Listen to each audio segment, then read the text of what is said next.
Hey everybody, how you doing? I am here today with Mr. David Gamage, who's going to tell us all about this awesome monster of a book here, 700 pages, The Fire Still Burns, which is in essence, and correct me if I'm getting this right here, it's an oral history of modern post-punk bands. Do I have that Yeah, right, Dave? pretty much, Travis. It's a bunch of bands that I know.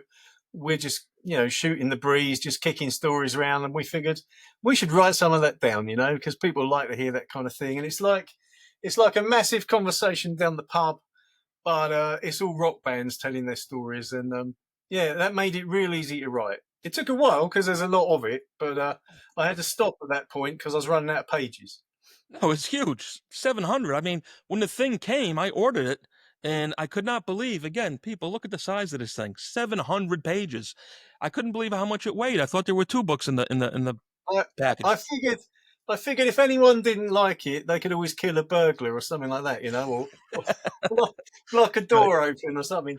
But yeah, I mean, we'll get into it. But the way that one's written, there's about 80 different rock bands, post punk bands in that, and I took stories from each one, so you can kind of dip in and out. You don't have to read the whole thing in a flow. You can just dip in and out a bit. So yeah, Well, easy reading.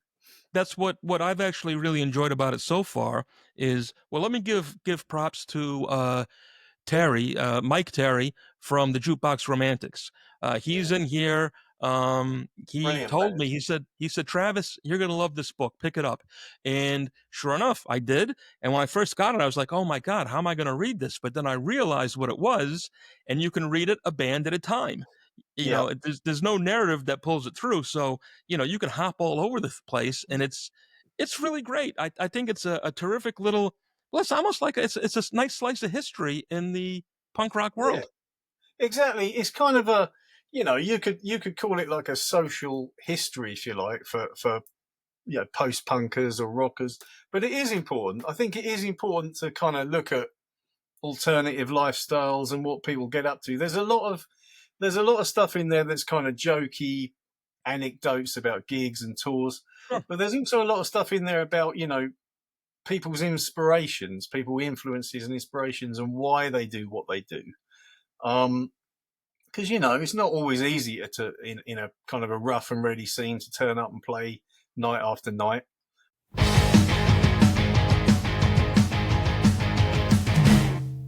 Hey everybody, how you doing? Special guest today, David Gamage, author of a post-punk oral history called The Fire Still Burns. It's a great read, although 700 pages. 700 pages. We're going to hear all about it now.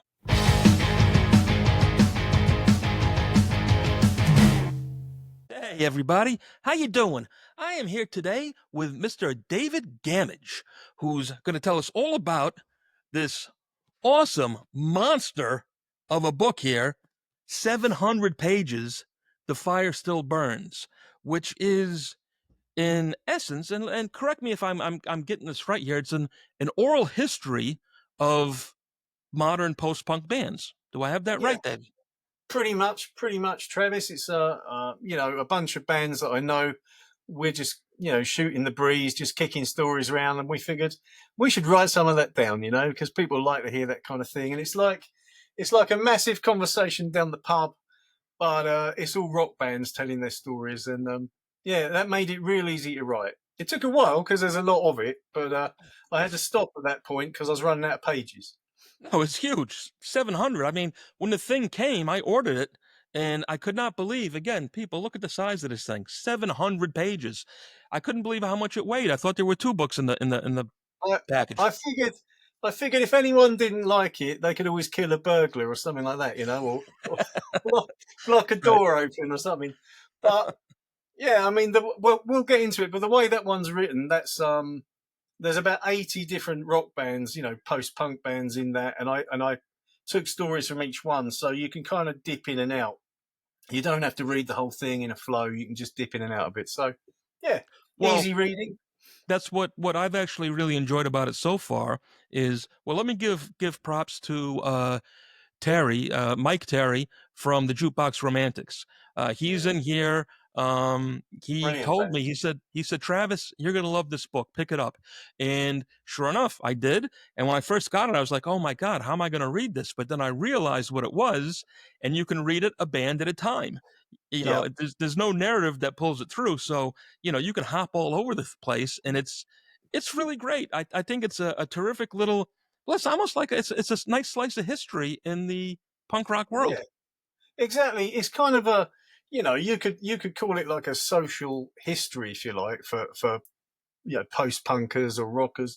But it is important. I think it is important to kind of look at alternative lifestyles and what people get up to. There's a lot of stuff in there that's kind of jokey anecdotes about gigs and tours, Sure. but there's also a lot of stuff in there about people's inspirations, people influences and inspirations, and why they do what they do.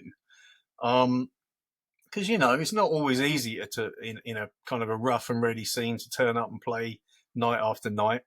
But it's cool, we try to take the positives from it and anything funny from it, and it's you you mentioned Jukebox Romantics, absolutely brilliant band, but there's actually quite a few New York area bands in there. There's Neck Scars as well. I think Tired Radio. There's a bunch of Yes. bands that you guys might know.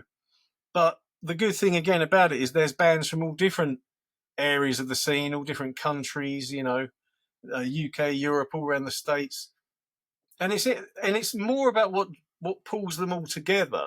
That makes them kind of similar, if you like. They're all different, but they've all got a kind of common thread. And I just find that sort of thing really interesting. It was, like I say, it was a pretty easy book to write. Yes. Well, that's something that I found, that common thread that you mentioned, for those of us who were into the punk music or the punk scene and all the different variations of that. Some guys can sometimes be, well, I'm more punk than you nonsense, but for me, my tastes run the gamut. Yeah, Um, but it's the same, if you're a metalhead and you like that, well, that's really your world, and or country music, you name it. But for you, I think the beauty of what you've done here, and I can kind of relate it to, help me out, Please Kill Me. That was what Legs McNeil, and I have it written down here, Gillian McCain, when they put that out in 2005, 2006. yeah, It was a nice history for older guys like me, you yeah. know? And here, and again, you're certainly not ripping it off. There's nothing new about this sort of work, It's but been done before. you've chronicled so many of these kids, many who we know, many who we will never know, but they are now physically a piece of history. And I think that's a beautiful thing, man. I Uh, think you really did a good thing here. Thank you. I mean, it's very good of you to say that, Travis. I appreciate it. I kind of it has been done before, and it's been done better, but it's been done in certain ways. The first book kind of like that I read was all ages, more about the straight edge scene and the New York hardcore scene. But Yes. there's been loads since that. There's been post, about the more sort of emo rock scene. There's been a whole bunch. Here in the UK. We have an author called Ian Glasper, who he's more of a punk, proper punk hardcore guy, but he's almost like the punk historian. Yeah. And he's on like his eighth or ninth book now, and he writes the history of punk almost like a decade at a time, but talking about all the bands, not just the big bands you've heard of, the Damned and the Pistols and the Clash, but he'll write about a bunch of stuff you maybe haven't heard of. So you kind of learn something and you get more of a nuance to it and a bit more interest. What he does for punk, in some small way, I kind of do that more for, melodic hardcore, if you like, post punk melodic hardcore. My tastes are slightly broader than just punk. I like Yes. all kinds of stuff, even mellower stuff as well as I'm getting older. So when I wrote my first couple of books, they were more on my own experiences. It's obviously easier to write about my own stuff, but when people saw them and read them, they started getting in touch with me more, and we were chatting about their stories. So the fire still burns is really other people's stories. I just found it really easy and interesting to write. So Yeah. No, I so far, again, at 700 pages, I'm barely a quarter of the way through it so far, and I have been bouncing around, but I have enjoyed these stories very much, and I really appreciate what you've done. Now, this is book number 3 for you. All right, Yeah, it is. Yeah. all right, and the first one was Punk Faction. Do I have that right? Punk Faction, which was so way back when I was putting on gigs and only just starting to play in bands and stuff, helping other people's labels, doing, like mixtapes for my friends and stuff, what you do when you're a teenager.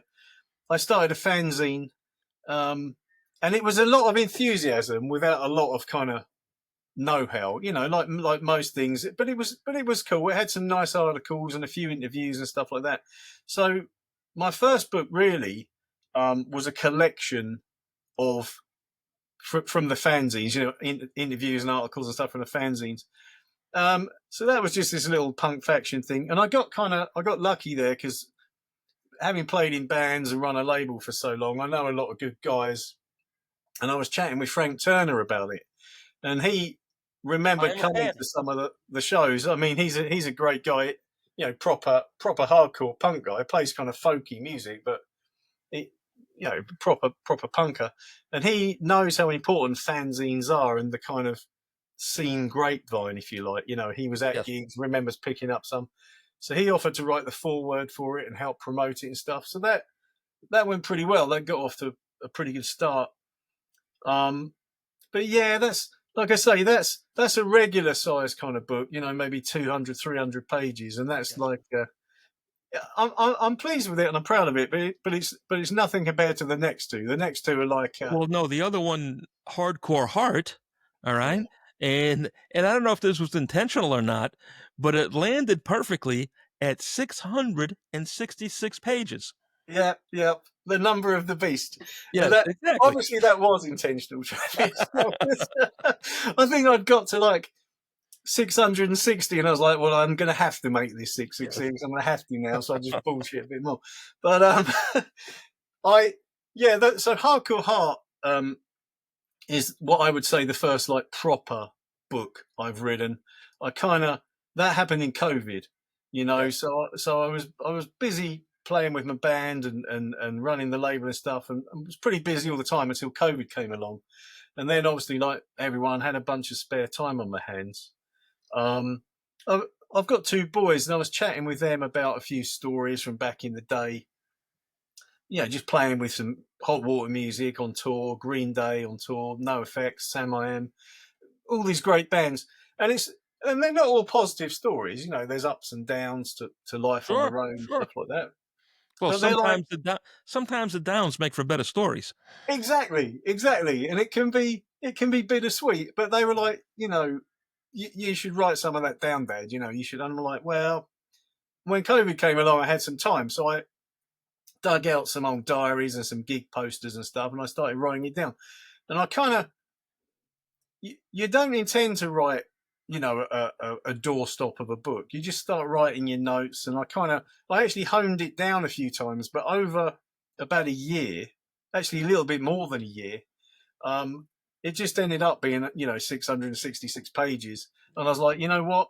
I'm gonna stop there. That covers through the 90s and the first year of the millennium, the first year of 2000. It's about 90 to about 2010 Yeah. that book covers, and it's all it's more about people. It's really really not some ego trip about my bands playing gigs. It's not that. It's Right. about the people we met, the promoters, the venues, the other bands, the places we went, and the people that make up the scene, and then the kind of stories and anecdotes from the stuff we got up to at the time. So it was interesting. It was interesting and fun to write because I phoned up a bunch of my friends and guys from the time, and we went over it again. It's like, do you remember Yeah. when this happened? And then they would remember some stuff that I'd kind of forgotten, and we would develop the whole thing up again. And I was like, man, I'd forgotten that happened. That's brilliant. I got to put that in as well. All So right. even writing it was good fun. It was even Right. writing it was fun, and no, I really enjoyed that. That when that first came out, which was about 2 years ago now. It started moving pretty fast. Like about I don't know 2,000 copies shifted in the first couple of months. which I was Right? amazed. Yeah. I thought I might sell 10 or 20. It was just about, I'll do this for my mates. Well, it's funny that was actually a question that I have for you, and I actually don't have it written down, so I'm glad you brought it up. I was curious because we do our books, which are all in the crime fiction slash true crime world, which is a Awesome, yeah. giant market, Huge market, yeah. and it is. Well, it turns out I don't know if this is true. Okay, so don't everybody don't be writing in that I'm misquoting shit. All right, but I have been told that it's 24% of the market and that number two in the market is only 9%. That's how Wow. much it leads. Everything else is 9% or less. And Yeah, the whole true crime thing, crime world, yeah. whatever, is 24%. But anyway, I- my question for you was exactly going to go there is that not only writing things particularly about music, all right, but then you're narrowing it down to rock and roll, but then you're narrowing it again to punk and hardcore. yeah. You have a very small audience, all It's right? niche. It's It's niche, I'm niche, telling you. but like I've always said about the stuff that we've put out on our label, Altercation Records, or when I'm doing the stuff in the bars and the clubs and the pubs. Yes, we have a very small target audience, but they are fiercely loyal. Yeah, And I yeah. think you found that's a piece of your success right there. I reckon you're exactly right. It couldn't be more niche if I tried. I Right. mean, it really is. Murder mystery, I think, is where it's at. But I had to write about what I knew about, so I went Oh, with this sure. sort of Yeah. post-punk thing. Uh, and it is really specific and really niche. And like I say, I figured, you know, I'd be happy if it did 50 or 100 copies. I really don't care. Um, but it's going surprisingly well, and it's because the people that are into this are really into this. Obviously, Yes. you know yourself, but I also think there's been a bit of a change in the whole. The guys that were punkers and hardcore kids, if you like, are now of a certain age where they're getting back into books and vinyl Sure. records and other kind of tactile, real world things. I don't think they want to sit looking at a screen or a phone all day. I think they want something, and if it's something cool enough that they really, that kind of vibes with them, then they're gonna want to get hold of it. Oh, well, I not only do I agree because it works on me, you know? And like your book here, for instance, the second that I did read, I've read several bands now, but I opened it right up to the Jukebox Romantics, you know? Yeah, And for me, it was so nice to hear these, I talked to Terry, Mike Terry, the singer. I'll talk to him maybe once or twice a year now, just casually, because he'll think of me and I'll think of him, some nonsense like that. But to read it and to listen to him tell his story for those yeah. 4 or 5 pages was so magic and reminiscing to me. It, And it will be for anybody that's ever seen them live or bought an album or whatever. It's a little taste of their history. So yeah, there's something very romantic about that, if I can use the word twice, you know? I think so. I think it resonates. I mean, the thing about Mike is he's a funny guy and he's an Sure. intelligent guy and he's got a lot to say. His chapter was real easy because he pretty much wrote that. I didn't have hardly anything to do with that, so he kind of made that very, very easy. But I reckon he could have written a whole book himself. He Oh, he kept absolutely. it to the point. All of these bands could if they Yeah, had the chops to do it because the yeah, stories are great. Well, what were you? We were just chatting a little bit before, and I don't want to get off. Well, there is no subject here. We're just talking. Um, but like you would mention the one about wrestling catfish or some nonsense like that. yeah. Well, like I say, every band wherever they're from have got little stories. In the UK and Europe, getting gigs in some old punk squat factory that's been blown up in the Second World War is kind of the thing, or playing in a pub. In the States, it gets more interesting, because they're playing. It's a massive country, and they're playing areas maybe they're not used to. There was a Well, then, band on and the label and called and not to interrupt you, but here in the yeah, states too, every city, every state, every town is different. yeah, So you could, you're doing it in a person's basement one day, or somebody was telling me a story. I wish I could think of the band now, but there was a club out in Kansas somewhere, and all it was an old, abandoned toilet from a park or a parking thing that they renovated, and they would do shows in on the weekend. But real Sure. bands would come by this place and do shows Sure. because it was the only place for 100 miles you could see a show. Yeah. Well, You know? and there's nothing wrong with that. I mean, I've played a few gigs in converted toilets. In fact, there's a venue near us in the town nearby, a town called Tunbridge Wells, and the venue was a public toilet. Then it got turned into a brass rubbing centre, would you believe? Yeah. And then it got turned into a small rock venue, and it's like it keeps winning this small venue award because it's like you can only get like 200 people in it, but it's the coolest venue you've ever Well, been that's to. a big room. 200 people is a big room. Yeah, yeah, and so we played there. I mean, we played there with all kinds of pretty big bands, and when that place is full and the sweat's running down the wall and everyone's jumping, that's an awesome night. So I don't mind playing a toilet, but I will tell you that dreaded Laramie story. So Please. well, they were touring in the States, and they were playing down south. And I don't remember, I think it was Alabama or Mississippi, but it was really, proper down south. And they were playing this festival, where the bands were playing in the evening, but there was stuff going on, stalls and stuff going on. Anyway, the locals, I'm not gonna call them rednecks. It's whatever their local culture is. They had this big tank, this big pool with these massive catfish swimming around. And before they'd let the band on the stage, one of them had to get in and wrestle, like try and grab a catfish. So the dreaded Laramie guitarist is in this pool trying to grab a catfish before they let them go on stage. Uh-huh. So I mean, and they called it catfish wrestling. Wrestling, we would say wrestling, but they're like wrestling. That to me that's funny. So we don't.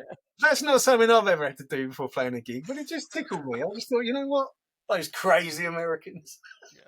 Well, I know I had just told you after that. I had told you the story, which I'll share with our guests here now. When we were in tour in Texas, and we did like several different stops, and it was one of these things. We had like 4 or 5 altercation label bands. One was the Svetlanas, who were very popular. A lot of people know them.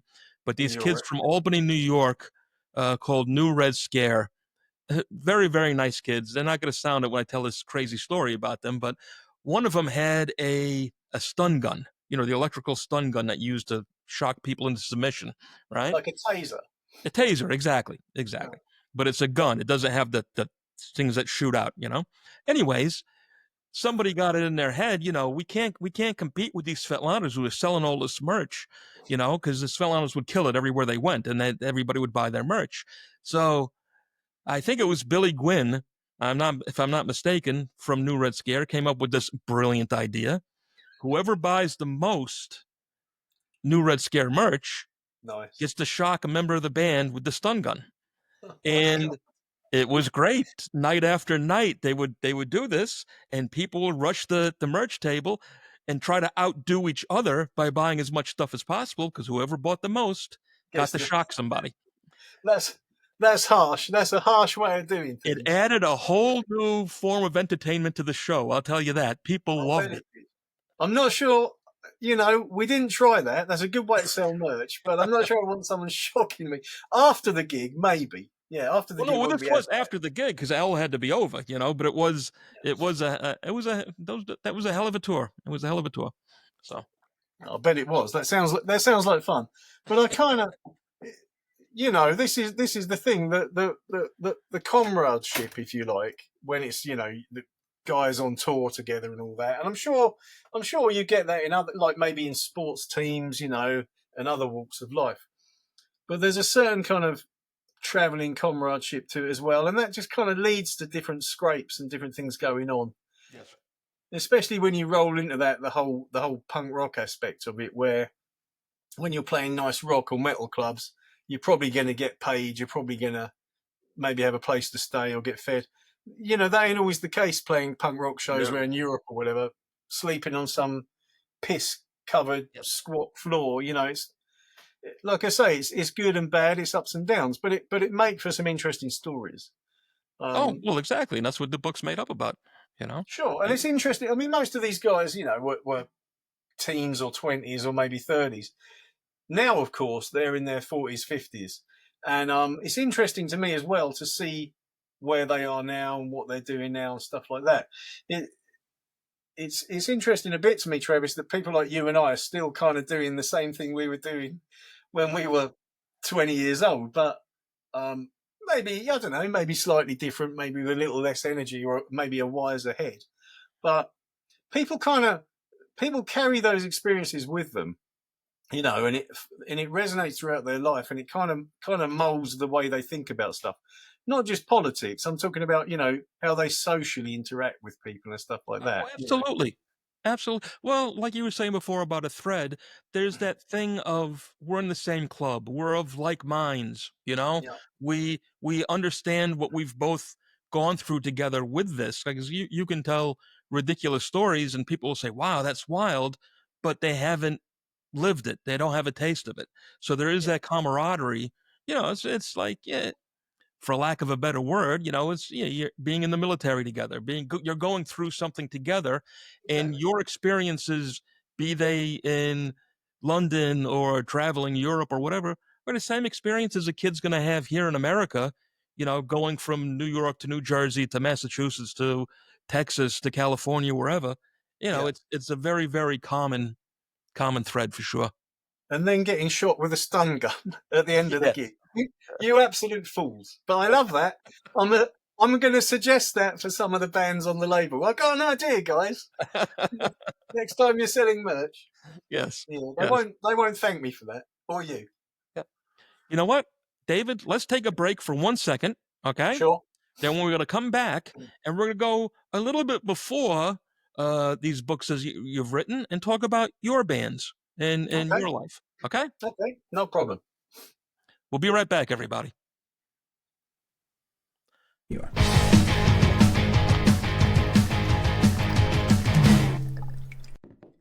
Hey, how you doing? It's me again, another nobody, Travis Myers. And today we're going to talk whiskey. I know most of you think of me as an all-American patriotic type guy, and you are right. But when it comes to whiskey and drinking whiskey, which I do, I always go for the Irish stuff.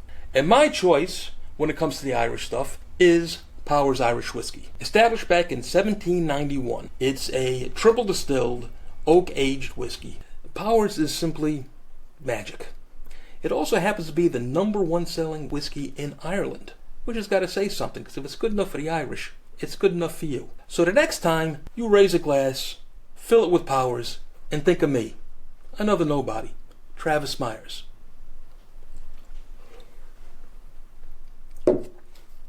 This is a 2024 American Eagle gold coin, which I bought along with several others last year. I'm very happy to report that its value has gone up over 40% in the first year. See, I was encouraged to buy some gold by a financial advisor friend who suggested I be more diversified with my investments. She said gold and silver was a very safe place to park some money, as well as a good hedge against inflation. So I took her advice, and all I can say is I wish I had bought more, as it's been so very, very good to us so far. Now, I purchased these gold coins from the good people over at stackingboise.com, who could not have been nicer, more knowledgeable, or more helpful. Now, I'm certainly no financial expert, but I will say from experience, if you're looking to make an investment, buy yourself some gold. And some real gold that you could hold in your hand, just like this coin you see here. And if you do, then do like I did and get with the good folks over at stackingboise.com. I'm telling you, they're good people, they took good care of me, and they'll take good care of you. Again, that's stackingboise.com. And hey, tell them Travis sent you.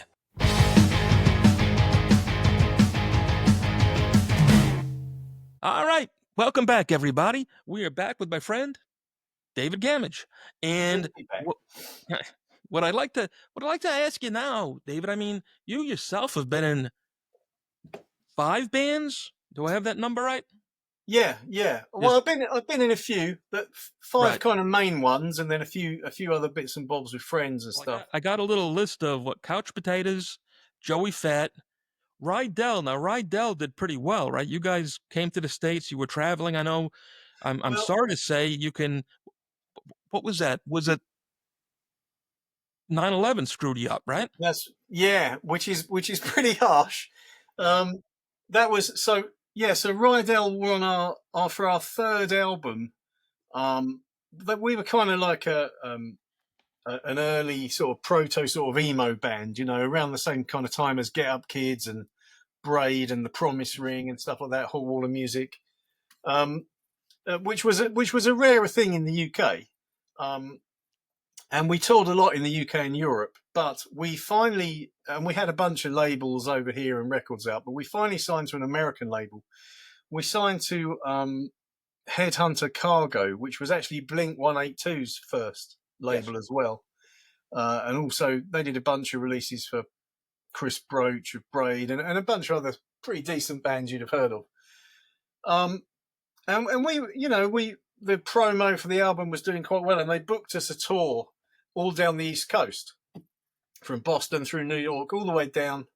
I think it was like 2.5 weeks all down the universities and rock clubs and stuff. And we were like, I can't tell you how excited we were.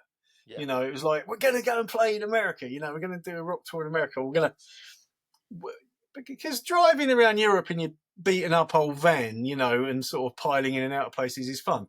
But we were like, yeah, you know, we're going to walk through the airport with our guitars and play.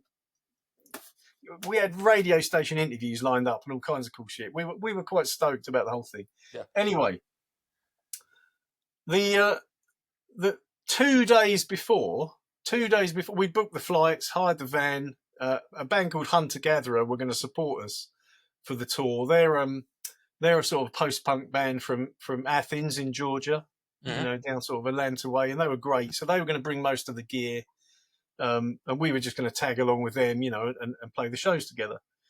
Anyway, 2 days before, it was 9/11.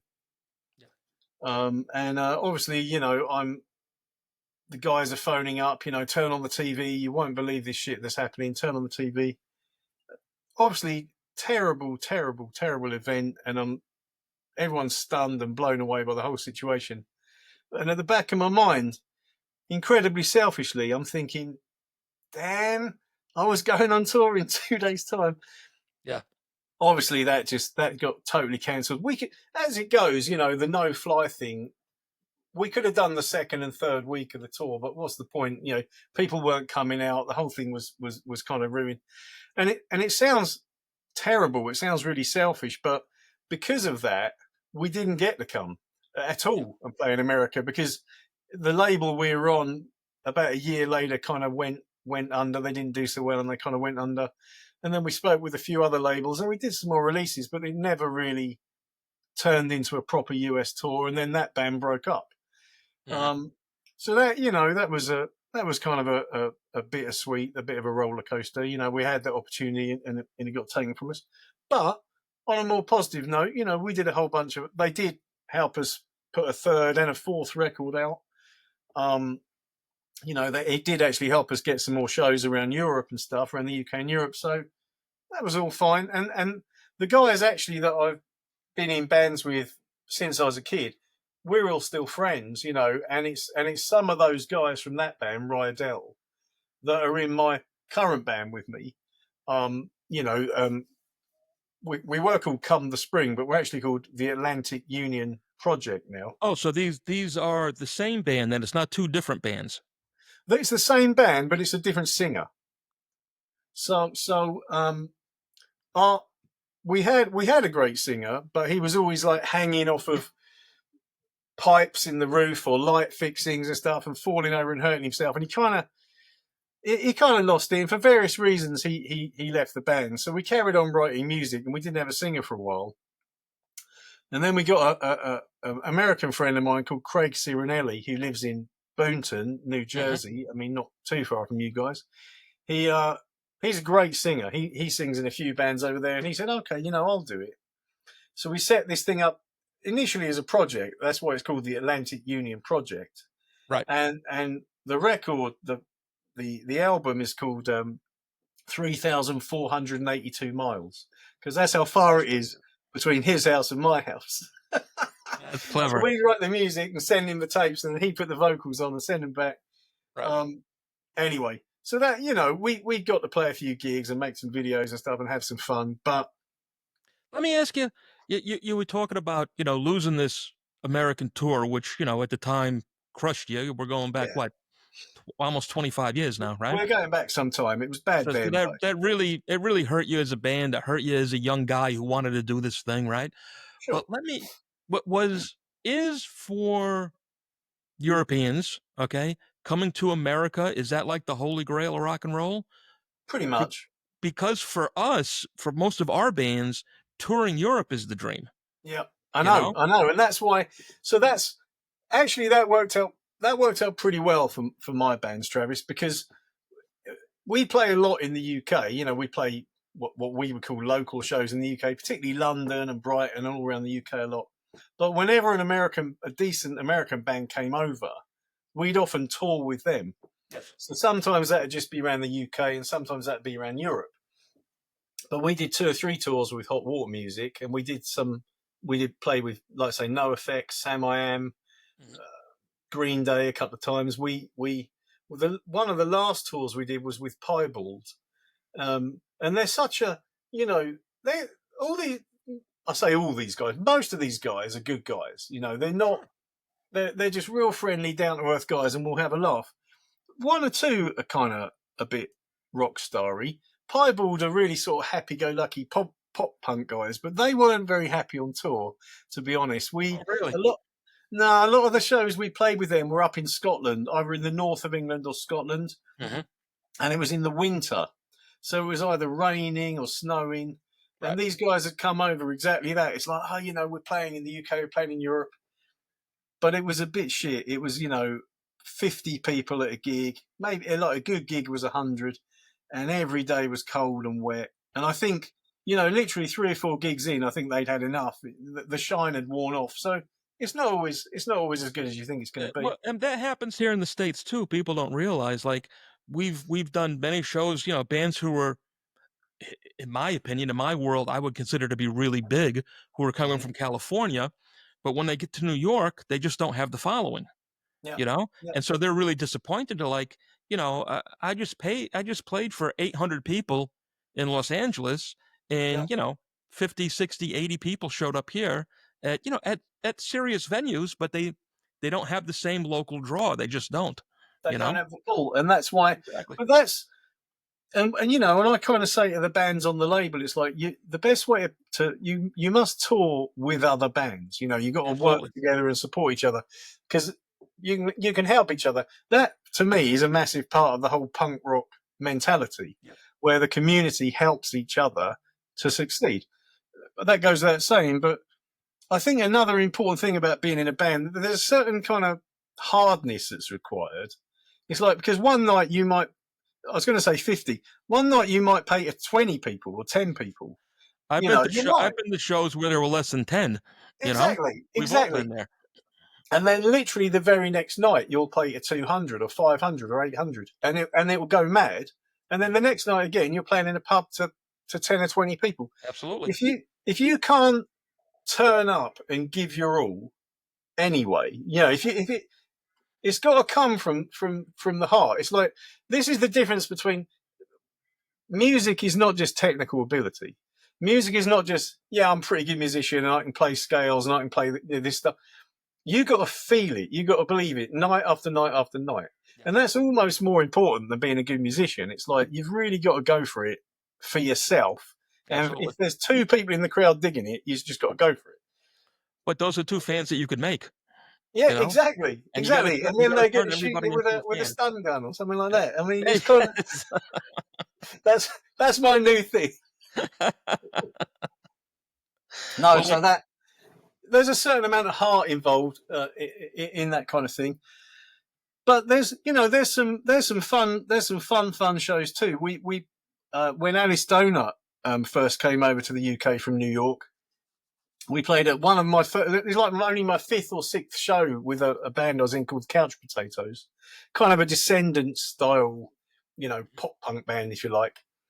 A bit more riffy, but But Alice Donut were amazing. They were one of my heroes at the time, and we played this club in Brighton called the Richmond. I don't know, probably 200 or 300 people, totally packed, and decent sound. You know, when you're a new band and you get to play a proper stage with a proper sound engineer mixing, it's like, well, this is what it's meant to sound like. You know, it sounds Exactly. pretty cool. So that was awesome, and I kind of, you know, to me, things like that meant a lot. We played with Chemical People. Um, we played with No Effects a few times. The first time they weren't very well known, and we played a little pub in London. By the time they came back and we played with them again, you know, it was some massive venue, and they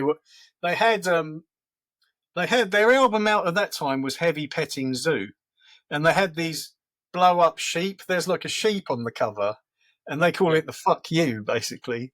So everyone had got these blow up sheep and was banging around like balloons, and people are jumping around, you know, banging around blow up sheep and stuff. It, it was cool. I mean, any gig with them is fun anyway, because they turn up with their brass section and everyone's jumping around. There's more people on the stage than there is in the Yes. audience. So that's, Yes. you know, that kind of thing's fun. The first time, like I say, we played a few times with Green Day on a couple of different early stuff. This is this is Kaplunk, you know, their first singles and Yes. Kaplunk, Yes. and this is just before, actually, just when they signed to Warner Brothers for Dookie. Mhm. Um, so the first time they came over, it was actually um, Billy Joe and Mike and Trey were staying with us, and it was Trey's birthday. It was his 18th birthday while he was over. So Oh, we well, there played a you bunch go. of shows, and then they had a couple of nights off, and then we played like a Christmas Eve party with them. You know, just a bunch of friends, and again, I don't know, 150 people maybe were at that party that night, watching Green Day play, like totally, like, you know, no stage, like standing right next to you, and Yes. it was awesome fun. It was a hell of a Christmas party, but I tell you, the number of people who say to me, "Oh yeah, I was at that." I was like, "Man, you can't have been at that." There was only I can tell you the names of everyone who was at that gig. You know, it's like, Yep. but anyway, it was cool Well, fun. there's a funny thing about that, and I know you'll relate to it right away. I always try. I don't know where I got this from, if I read it or somebody told it to me or whatever.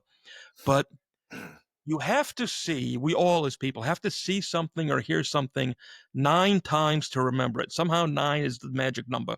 I don't know where Okay. that came from. This is what I heard, and there's something true to that where if a story is repeated or if it has to do with putting stickers up in every bathroom that you go to, you Yep. know, and just the constant promotion and letting people know who you are again and again and again, how many times you will have people that will say, oh yeah, I know that band. I know that guy. Yeah, yeah, I know You that don't know that band. band. You've never seen them. You don't know a single song, but they can't say no because in the back of their head it exists, Yeah. you know? And so there's some Yes. truth to that, you There know? sure there is, and you know, just on the label side of things, when I'm working with other bands and trying to get, you know, getting them on the label and trying to get them better known, is part of the reason I set the label up. I mean, early on, it was because I was in a band and a lot of my friends were in bands, and I figured we can help each other and we can Mhm. help touring back. Okay. But now I've seen both sides of it, you know, being in the band and also running the label. And I kind of know what each side requires and how to get the best from it. So, and, you know, making a record, manufacturing a record that's easy. But Yes. distributing and marketing it, you know, all the pushing it, all the marketing it, that's the work. That's where you need the effort and the contacts and stuff. The band have got all the talent and that's great. But if a band hasn't also got a certain amount of kind of hard work and drive, then they're not going to get far. Not at all. You really need to, you know, we'll make t-shirts for them, we'll make stickers for them, we'll make stuff as well as the records for them and promote it all we can, push the videos. But if they're not willing to do it as well, um, No. then Brother, brother, I have lived it, and I know exactly what you're saying. And it's now this is going to sound like I'm talking bad. I'm trashing bands. I am not. Okay, it's just human nature. You know, there's nothing you uh-huh, can do about it. And so many people, really, really brilliant, talented people, amazingly talented people. Okay, uh-huh, but they don't understand what they're biting into when they do, you know, and it turns out to be too much work for them. I mean, we've signed guys who were really phenomenal acts, and 6 months later they're breaking up because they can't handle the workload. They didn't realize it was going to disrupt their lives too much. They didn't realize. One of the guys that help me out, Dustin from Say Hello to the Angels. Okay, it's an Austin, Texas band, Uh-huh. phenomenal band, really talented guys. But he used to make me laugh. He was their original band was larger, called the Riddling Kids. I don't know if you remember them. They were all Okay. over MTV and stuff back in the day, Yeah, yeah, right? yeah, yeah, But he used to say, getting signed, all that means is you were this tall, you may now get on the ride. yeah, That's it. The ride hasn't even begun yet. The getting everybody dreams about being signed, even to a small boutique label like ours, you yeah. know. But that's not when you give up. That's when you got to try And two, three, that's when it four, five starts. times as hard. That's Oh the yeah, beginning, exactly. oh yeah. And then the next level. I mean, that is the case, but with kind of with independent labels, kind of a small rock or punk label, we'll support them and we'll try and help them out as best we can. But right from the get go, we can have a conversation and have an understanding. We have got some bands on the label. Maybe they're older guys or they're more of a musical project that we know. Okay, these guys are not going to tour their asses off. We know that up Yes. front. They're going to maybe do a couple of long weekends, and Yeah. put out maybe a record a year or something. And we're fine with that so long as we know. Okay, we know that. So there's no point in going massively out your way. Other bands say to you, "We want a gig. We want a gig all the time." So then you book them on tours and you get things going. And it's then if you kind of get to a point where they let you down or let themselves down, then that kind of sucks because you've gone to the effort, you've gone to the expense, Sure. and they don't follow through. And that's thankfully that is quite rare, but that does happen. And that is often the cause of bands breaking up. I mean, quite a few Sure. of the bands on the label that have broken up have been exactly for that But reason. we've had bands come off of, again, for a small band, an up and coming band, a punk rock band, going back 10 years ago when things were still hot, coming off of, or 20 years ago when things were hotter, all right, coming off of something like Warp Tour, all right, Yeah. doing doing a week, 10 days, 15 days on Warp Tour, and breaking up because it was too difficult. Breaking up. You This do is walk, the, you what are you made it. doing, man? This is That's the the beginning time. for you. Yeah. This is the beginning, you know? This is not where you break up. This is where you start. But you can't explain it to them, you know? And it's so often they do break your heart. But like anything, you get tougher and you realize, like you say, you realize who you're dealing with and what their role in the label is going to be, or their role in their own future is going to be. Yeah. And I don't, honestly, I don't hold that against anyone. People have got to make a certain commitment. A Yes. lot when you sign to like a major label and you can try and make a living out of it, that's one thing. But most of these guys have got other jobs as well. So when you take that into account, you kind of understand it. We've had a few, um, who've gone on tour and then an opportunity's come up to play a festival, like a massive festival, like 2 days later. Mhm. And instead of hanging around and playing the extra one or two gigs to play the festival, they're like, oh, I've got to be back for work. I kind of get it, but there's a level of commitment required. If you're going to be in a band, be in a band. It's like, but Well, exactly. That's exactly it. If you're going to do it, then do it, or don't waste everybody else's time, you know. yeah, And and and it's you kind could of have, that. And in the fire still burns. I mean, literally the title, the fire still burns, is because the inspiration, if you like, that drives these people is still there, and that's why they do it. So 95% of that book is positive, you know, dynamic inspiration. yeah. But you always get the flip side. So there are a couple of stories in there exactly of that, of bands on tour who are like, you know what, we can't do this anymore. We're done. And it might have been a particular incident or something like Joshua. One of the bands I'm talking with in there and writing about was a band called Joshua, who signed to Doghouse, and this is when Doghouse were becoming massive. They had All American Rejects, they had stuff like this. I mean, Dirk was selling a lot of records. He signed up Joshua and put them on tour, and it was just, yeah, they're a great band, but it was just a bit much. It was just a bit much, and they had a bit of an altercation on on the tour and stuff like that, and kind of fell apart. But they're not the only one. There's Kyoto Drive as well. Kyoto Drive were doing a tour for us in Europe. And actually, that was one of these festival situations. I think it was Paramore or someone were playing at this festival, like 20, 30,000 people. Yeah.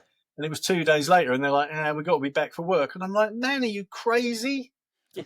Phone in sick, phone in sick. Play that gig. If you do nothing else with your band, play that gig. You'll always remember what fun it would be. Yes. But people have commitments and stuff, and you live with that. And then with bands too, as you know, you're not dealing with an individual. You're dealing with three, four, Four or five. five. Yeah. One of these ska bands, you might be dealing with 8 different people. Yeah, and you're only as strong as your weakest link. If Exactly. as soon as someone misses their girlfriend, or Are you familiar with that? They used to tour Europe. In fact, they used to when they were with us, a band called Born to Lose. They used to tour Europe. Excuse me, like twice a year. They loved going to Europe. They were super hot over there. In fact, I think 1 or 2 of them married German or Ukrainian women and brought them back to the States with them. But it was, I want to say it was Ben, the guitarist from Born to Lose, who had told me we were having a similar discussion, as band guys do. We talk about bands, right? And he says, Travis, he says, and they were older, more seasoned band, been around the block a couple times. We put out their what 4th and 5th album, I think, is what we did with them. But he says you can't expect too much from people. He was telling me, this is your shortcoming. Travis's shortcoming is you can't expect too much from people, because if you do, that's why you're disappointed. Well, maybe he has a point. Yeah. If you don't set your sights too high, you can't be upset. But then, if a job's worth doing, it's worth doing properly. Why even begin? I agree with you 100%. Yeah. It's like I want to, whether it's a record or a book or anything I'm going to do. If I'm going to do it, if I'm going to bother doing it, I want to do it as well as I can do it.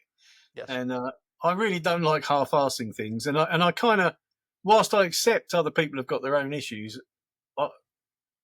time is the most precious thing of all. And if someone's going to half-ass it, then I can't give them much time. Funny you say that. I say all the time, I tell people that all the time, that time is our only enemy. Yeah. Time is our only enemy. We can conquer everything if we have enough time. Sadly, we never do. We never do. So you got to make the most. Exactly. Yeah. And I say that now, and I warn you, because I'll sit here jawing for hours about this shit. So if you don't stop me, you're going to have no time left. So I just warn you. So for your whole life now, when did you start? When was your first band? When did you start out?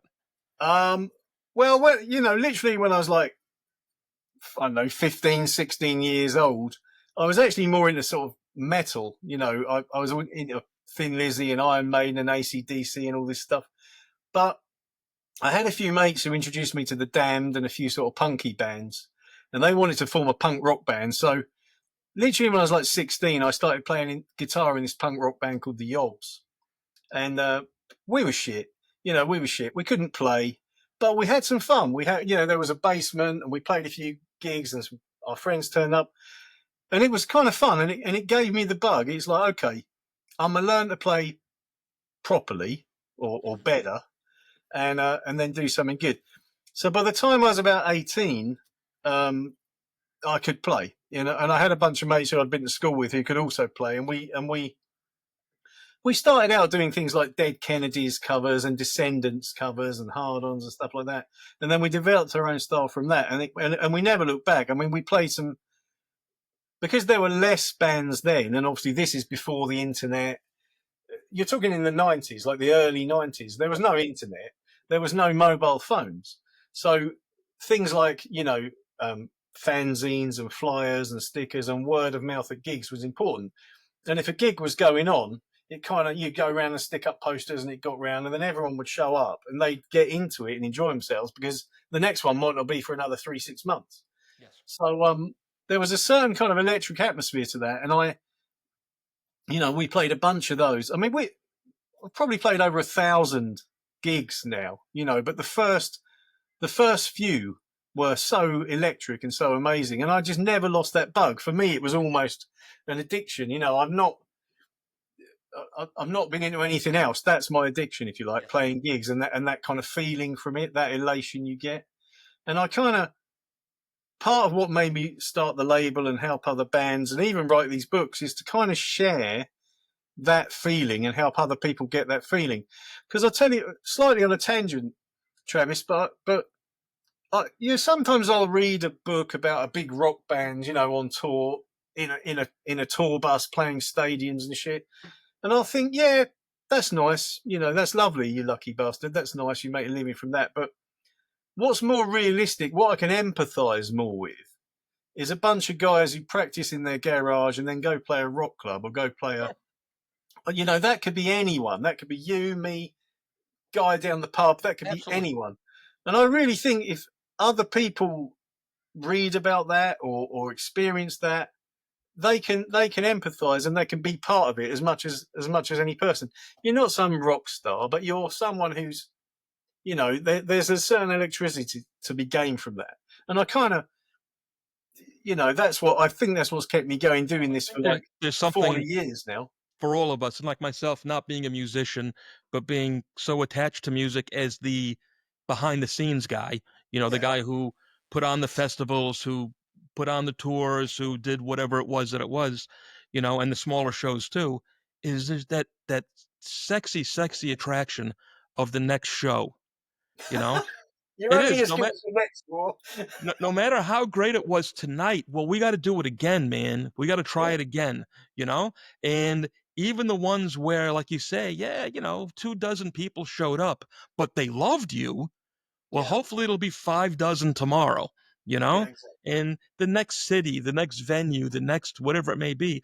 And I tell you what, I give all the credit in the world to the journeymen out there. I assume you use that word in England too. You know, like Yeah. a Yeah. Yeah. a, a traveling a traveling union guy who can go and do his job from city to city to city. Yeah.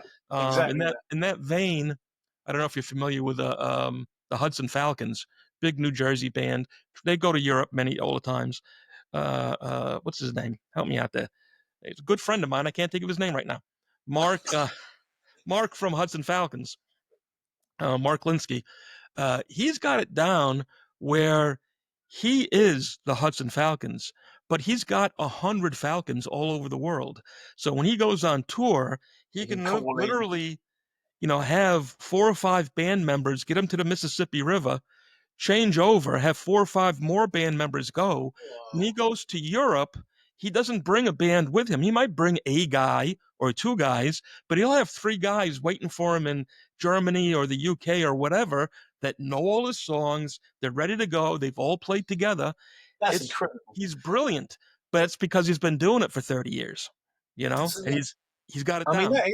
that is brilliant and that's interesting. So long as he can still capture, you know, those guys can still capture that feeling. But I reckon what it just clicks when you've been doing it for a while. It just clicks, and I reckon most bands can. Um, I think that's good for him. That's brilliant. Yeah. Oh, he's a sharp character. I like And Mark that, very I've much. got to say, I mean, that's again in the Fire Still Burns post COVID.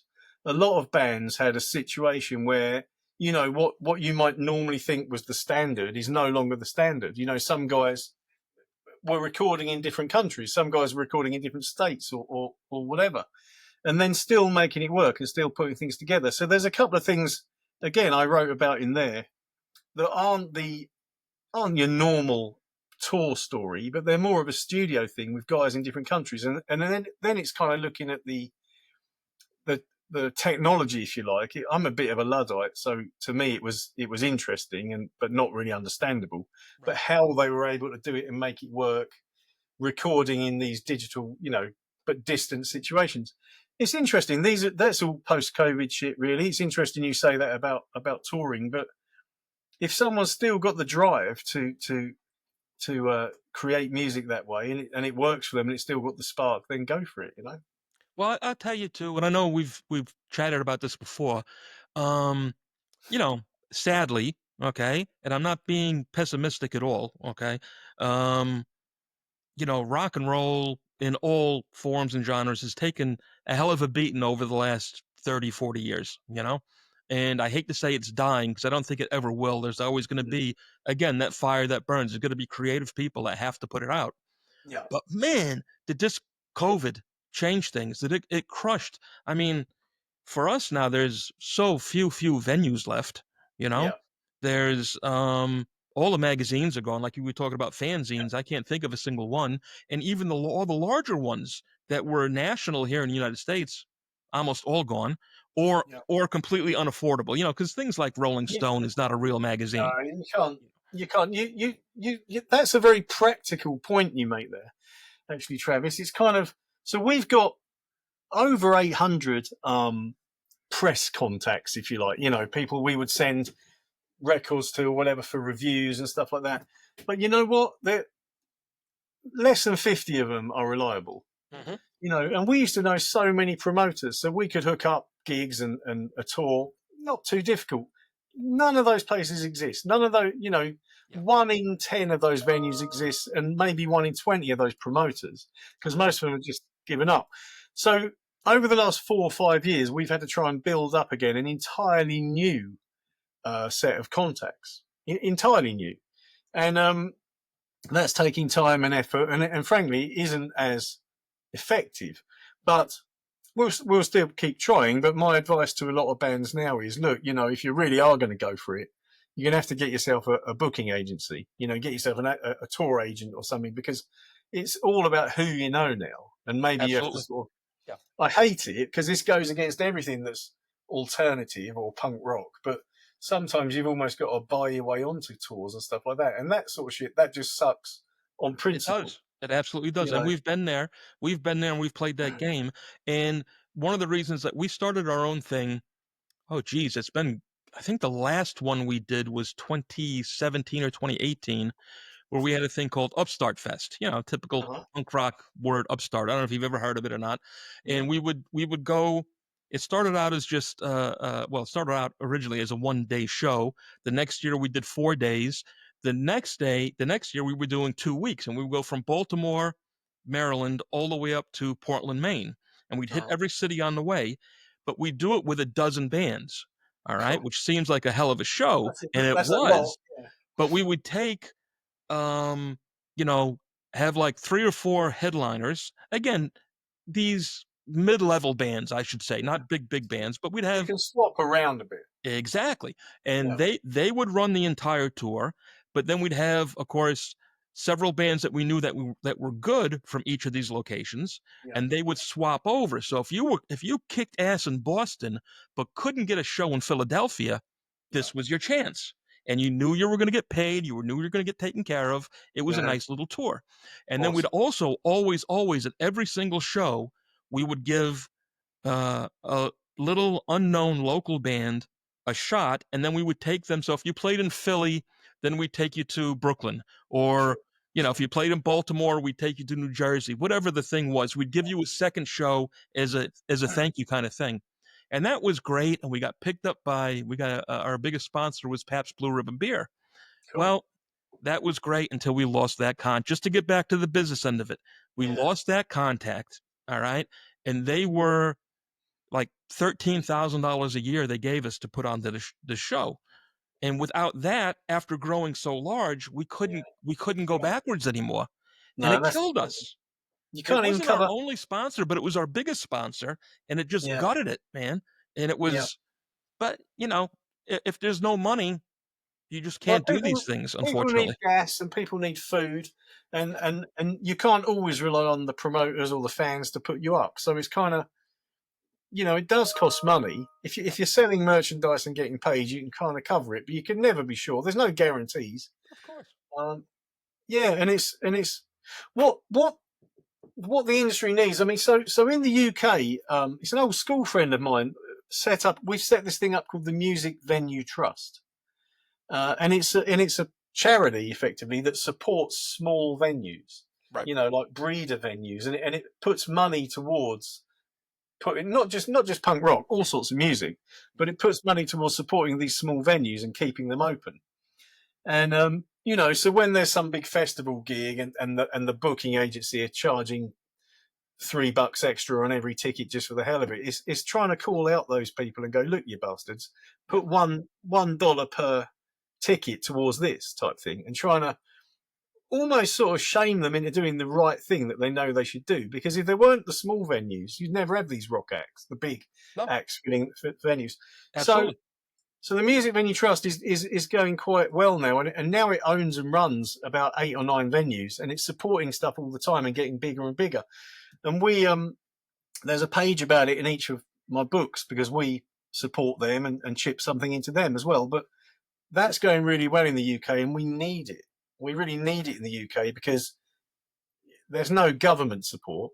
You just turn No. up at a club and you only get what the promoter gives you.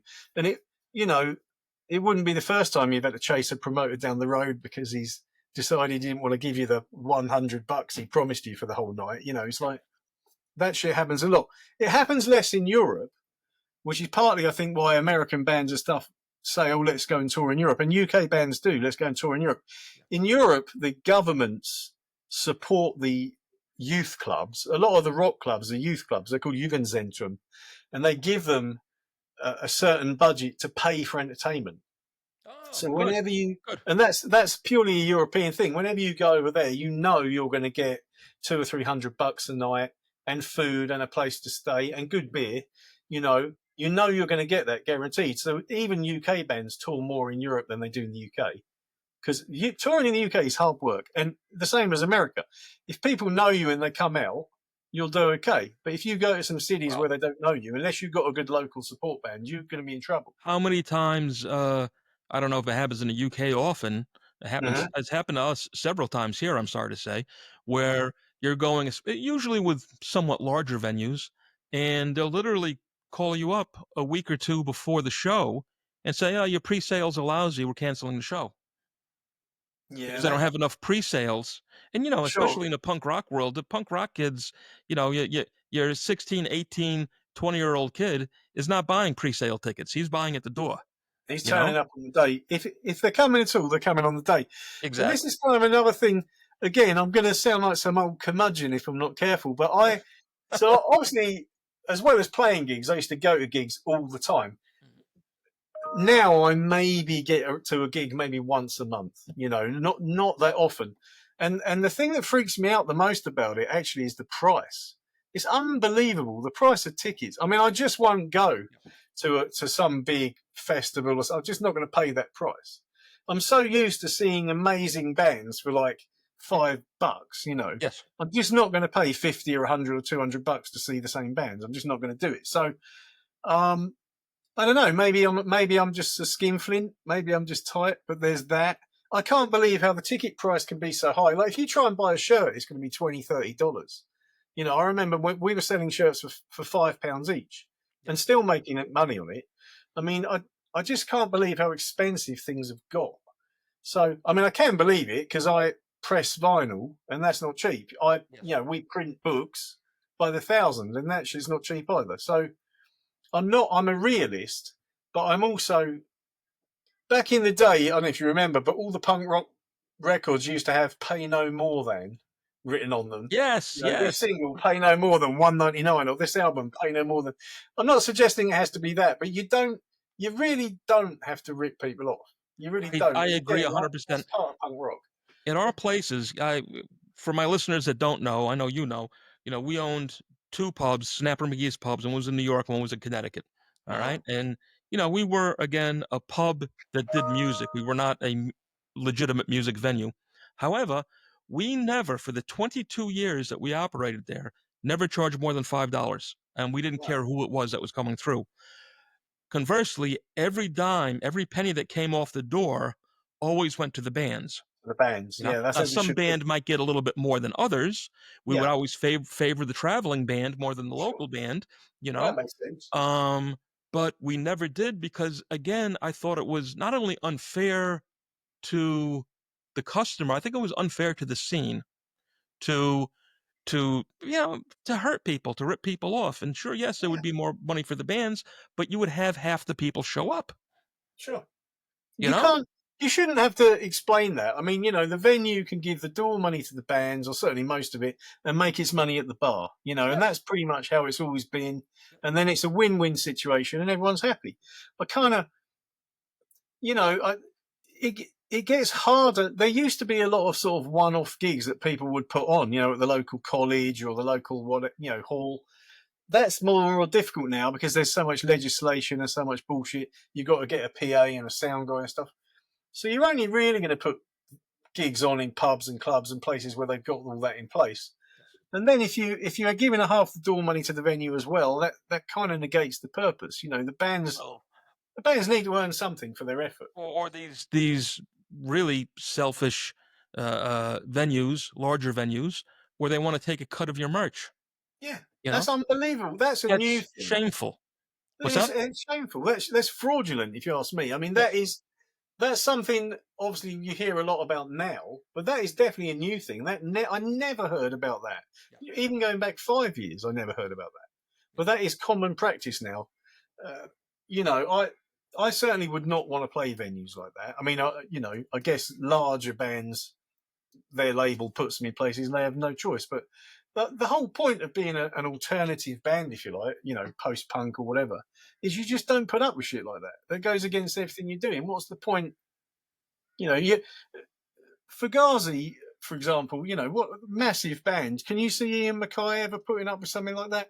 I don't No. think he's ever played a gig where the ticket's been more than $5, and most of them have been free for charities. Yeah. That is hardcore. That's punk rock. It's like you shouldn't have to explain things like that to people. And if you've got to explain that to the venue, it's the wrong venue. This But is unfortunately, you need a place to play. You know, and yeah, again, it might be 100 miles to the next one. So I mean, so many times, bands are just so beaten down by this system that governs them now. Because where else are you going to go? That's the only place in town. That's the yeah, I only place. guess. And what we've always found too, I think you'll probably agree, and I'm sure it's the same in England and in Europe, that the secondary markets were always so much more friendlier and financially better to us. It's better to play Long Island than to play Manhattan. Yeah, In New because York they got City. less choice. They got less choice. Like Yeah, we would play in London and Brighton and stuff, and luckily we were kind of local, so people would come out. But if we play little towns in the middle of nowhere, out in the boondocks, it would be packed yeah, because they had no other choice. They'd see one band for 6 months, so they'd all sure, come out. And honestly, they were some of the best shows we ever played. These are towns you've never heard of, with yeah, bands you've never heard of, but they're the best nights ever. sure. But that's just how it goes, and that's what makes it so. If you've got a hardcore heart and you're interested in it and your fire still burns, that is how you get the good nights. You just keep soldiering on. You find the good things. Never quit. You Never never quit. quit. Yeah, Don't let them grind you down. that's right. Don't let the bastards get you down. On that note, my friend, I think we'll call it a show. I'm Okay. so happy to talk to you. Please, It's everybody been out fun. there, do yourselves a favor, all you rock and roll fans. The fire still burns. All right. Where can everybody get a hold of you? Oh, there you go. He's got the other one up there. These two, these are both available through earthislandbooks.com. But you know what? You can go into Waterstones or Barnes and Noble or your local mom and pop, and you can order them because they're you probably won't see them on the shelf, but you can certainly order them I got mine on the Amazon.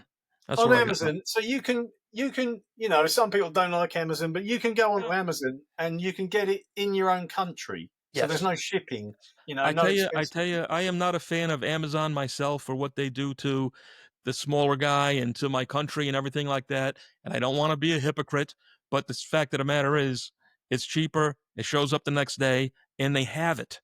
So It's, often, I'm going to go off on a whole nother tangent now. We're trying to say goodbye here, but the way they get you is it's the only place you can find it half the time. it's You know so convenient. It's so exactly. convenient, Yeah. and they've gotten wires. Amazon have gotten wires to little independent labels and stuff. Amazon have set this because Amazon now own Goodreads, which is where Yes. you get most of the book reviews, Yep. and Amazon own a lot of the reseller market online now. So the little independent guys, and even some people might, self-publish a book uh, get 50 or 100 copies out, but Amazon might give them a service to put that on Amazon. Yes. So, everyone can diss it and say it's a pain and it's the devil, but the fact is, it is convenient. And if you can get how we have it set up, is you can get that book in your own country with local shipping. Yes. So you could live on the moon and you could order that book locally at the click of a switch. Our whole thing, whether it's a record or a book or whatever, our whole thing is we want to get it out to the kids that want it or the people that want it to the widest audience possible in the cheapest possible way.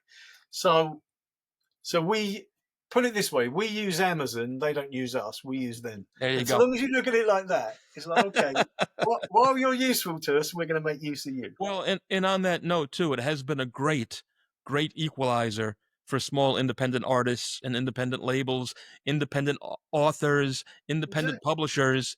It's putting a hurt on the big guy in a way. You know, it's just unfortunate that again they have their uh, own things we don't disagree that we do disagree with. You know, Yeah, so exactly. And you wanna take the best from any options. It's like things might in the age of the internet and mobile phones and all the social media. There's an awful lot of instant information out there. mhm. So in theory, you think putting on a gig or putting out a product, a record or a book or whatever is much easier. But it isn't, because although you can get the information out there, you're sailing through this absolute quagmire of shit. There's so much Yes, mediocre rubbish. To find those gems, you've really, really got to search. Now, fine, then do the searching. It's work when you find something like that. It's special and it's worth the effort. But like I say, it's not always easy. Just use it for what it is. You can. Those books are from earthislandbooks.com. You can buy them direct. All our records is engineerrecords.com. Again, you can buy them all direct. You can also buy them from all your local shops, but you can buy them direct.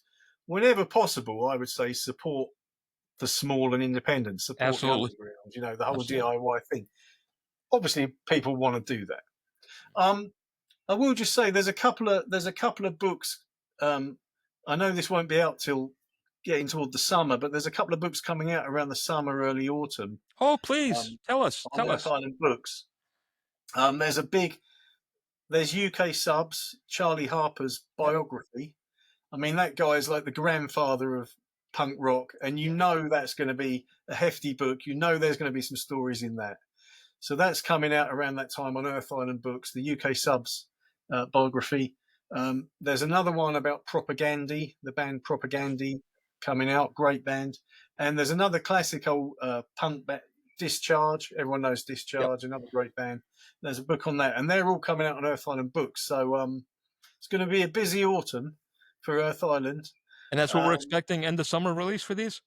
yeah, end of summer releases for all of those. And on the record front, most of what's going on in Engineer is actually happening kind of through the spring and now. So by the summer, I'm not sure.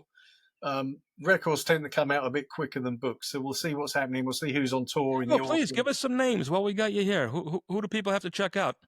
Well, so in America, in the New York area, there's a band called Neck Scars. Mhm. And Neck Scars are they're friends of Jukebox Romantics, and they're kind of that similar kind of slightly gruff, maybe hot water music sound. Absolutely brilliant band. Their second album's coming out on Engineer. Um, there's a Boston band called Oh the Humanity, who are really great, kind of almost metal cross with hardcore, because they're so fast and powerful. Their new album's out. And then in Europe, we've got two Italian bands. One are called Weekend Inferno, Weekend Cigarettes, and one are called Verse Chorus Inferno. And they've got a split album coming out called Weekend Inferno. Um, and that's kind of a pop punk thing, but they're kind of like Bad Religion, early Bad Religion, but Yes, yes. really good, really powerful, catchy. Um, there's That a sounds like my kind of stuff. Yeah, I mean, really, it's really my kind of stuff. I mean, there's a range of releases on Engineer. They're not all heavy or all, because some of them are a bit more even acoustic, but they're all good. The theme is they're all good guys and they all play good music. We wouldn't put everyone into it. So pretty much whatever goes out on Engineer is going to be a pretty decent record. Well, I'm that's what I've confident in always that. said, not only about what we put out personally on Altercation Records, but about music in general. There's only two kinds. Yeah. good and not good, And not you good. know? And Yeah. I And don't care what the we ain't got genre time. is. If We it's ain't got not time good, for it's not not good. good, and if it's good, I wanna listen to it. Yeah. Exactly that. Well said. So, all right, my Excellent. friend, Well, it's been great visiting with you. I really enjoyed our conversation, David, and I hope we do it again someday. All yep, right? for sure. It's been fun chatting. Thank you, Travis. Thank you. Yes, sir. All the best. Take care, my friend. Take it easy. Bye-bye. Bye.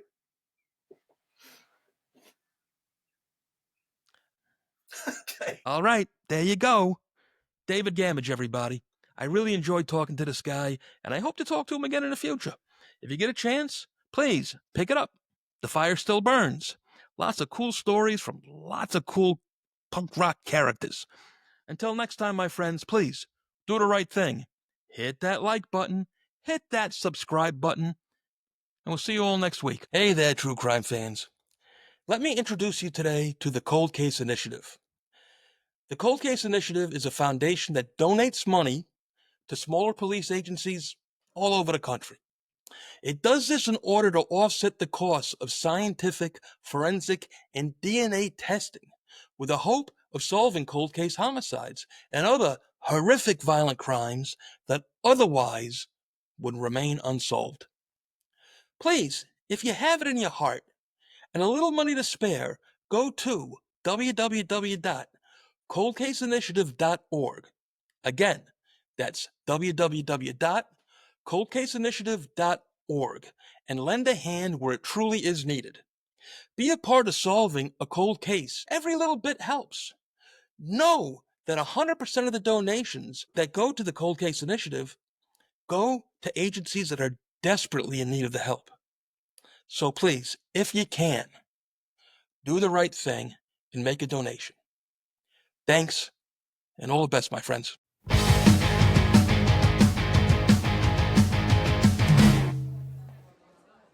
Hey, how you doing? Another nobody here, Travis Myers. This one's going out in particular to all my drinking friends out there, because I got a new favorite thing, and it's called Shanky's Whip, and it is magical. It's Irish whiskey mixed with a little caramel, a little cream, a little vanilla, and it's heavenly. What more can I say? I suggest you pick up a bottle. You can have it as a shot with a cold beer, like I like. On the rocks, it's great. Mix it with a little cola. I promise you, you're going to love this stuff. Next time you raise a glass, think of me, another nobody, Travis Myers. Hey, do the right thing. Hit that subscribe button so you don't miss any more of my nonsense. All the best, my friends.